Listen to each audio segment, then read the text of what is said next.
Bé, no només he sentit parlar de ritmes, he sentit parlar de models europeus. Suposo que sí que us ho heu plantejat, però a mi no m'ha arribat mai, que és que la nostra cultura té una tradició alimentària molt diferent que d'altres llocs d'Europa. Jo encara soc dels que he sentit dir sempre que el dinar reposat i el sopar passejat, i per tant aquí es menjava més per dinar que no pas a qualsevol altre país d'Europa, on es menja un petit entrepà i es tira, es fan uns sopars pantagruèlics que aquí no hem fet mai.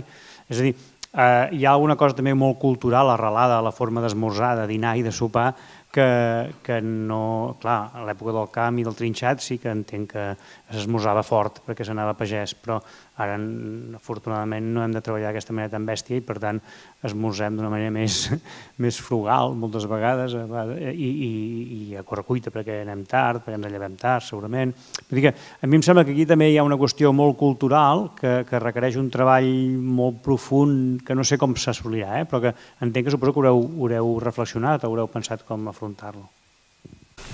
Nosaltres no hem de renunciar a la dieta mediterrània, aquesta és una de les prioritats i per tant no estem plantejant una reforma que digui dinarem en 30 minuts a l'escola primària i sortirem, no? És a dir, no estem plantejant una reforma que contempli el model actual, però amb menys temps, no?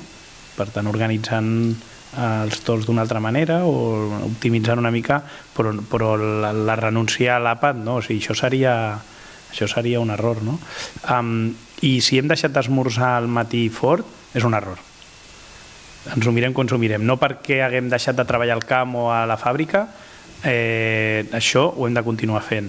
I per tant, ho hem de tornar a fer, perquè només ho fan 2 de cada 10, això d'esmorzar a primera hora al matí. Per tant, tot el que indica els consells ens diuen que hem d'esmorzar molt fort. Però quin és el problema? Que com que sopem tard, a primera hora al matí no tenim gana. I com no hem dormit les hores que toquen, l'estómac està tancat i per tant ens despertem a les 11. No és allò que és la conya que sempre explico, no? Si veu un turista o unes persones esmorzant a les 11:30 a la Rambla, li diu, ostres, mira, aquest està dinant abans que jo, no?